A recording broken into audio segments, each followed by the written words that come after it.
ഇച്ചിരി വ്യത്യസ്തമുള്ള ചെറുപ്പക്കാരെ സംബന്ധിച്ചത് വളരെ ഇത് ചെയ്യും. Hi friends, welcome back. വെടിക്കെട്ട് ബിബിൻ ജോർജ് വിഷ്ണുവിനെക്കുറിച്ച് കൂട്ടുകെട്ടിൽ അവർ ആദ്യമായിട്ട് ഡയറക്റ്റ് ചെയ്യുന്ന സിനിമയാണ് വെടിക്കെട്ട്. ഒരു തല്ലുപടത്തിന് മൂടൊക്കെയാണ് സിനിമ ട്രെയിലർ നമുക്ക് തന്നിട്ടുള്ളത്. അപ്പോൾ സിനിമ കണ്ടിറങ്ങിയ പ്രേക്ഷകർക്ക് സിനിമ എങ്ങനെ ഇഷ്ടപ്പെട്ടോ എന്ന് ചോദിച്ചു നോക്കാം. അപ്പോൾ വെടിക്കെട്ട് ഫസ്റ്റ് ഡേ റിവ്യൂലേക്ക്.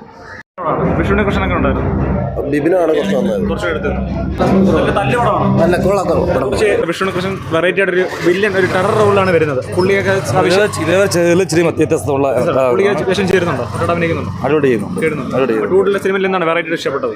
ക്ലൈമാക്സ്. അവരുടെ ഡയറക്ഷൻ എങ്ങനെ ഉണ്ടായിരുന്നു രണ്ടുപേരുടെയും? ഞാൻ തുടക്കം വലിയ അത്ര പോരാ, പക്ഷെ ക്ലൈമാക്സ് എല്ലാവർക്കും ഇഷ്ടപ്പെടും. ഫാമിലി ആയിട്ടാണോ എല്ലാവർക്കും ഇഷ്ടപ്പെടുന്ന? എല്ലാവർക്കും ഇഷ്ടപ്പെടുന്ന പടമാണ്. ക്ലൈമാക്സ് എല്ലാവർക്കും ഇഷ്ടപ്പെടും. സിനിമയിൽ മെയിനായിട്ട് നിൽക്കുന്നത് നമുക്ക് ചെറുപ്പക്കാരെ സംബന്ധിച്ചത് വളരെ ഇത് ചെയ്യും കേട്ടോ.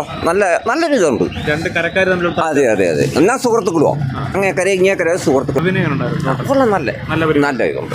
ഫ്രണ്ട്സ്, വെടിക്കെട്ടിന് കുറച്ച് ആൾക്കാരെ മാത്രമേ തിയേറ്ററിലുള്ളായിരുന്നുള്ളൂ. പക്ഷേ എന്നാലും first half engaging, second half ക്ലൈമാക്സിലോടൊക്കെ എത്തുമ്പോഴത്തേക്കും അടിപൊളി സിനിമയാണെന്നാണ് പറഞ്ഞവരെല്ലാം അഭിപ്രായം പറയുന്നത്. പക്ഷേ നിങ്ങൾ കണ്ടിട്ട് സിനിമ എങ്ങനെ ഉണ്ടെന്ന് കമൻറ്റ് ബോക്സിൽ അഭിപ്രായം പറയുക. അടുത്തൊരു വീട്ടിൽ കാണുന്നവരേക്കും ബൈ.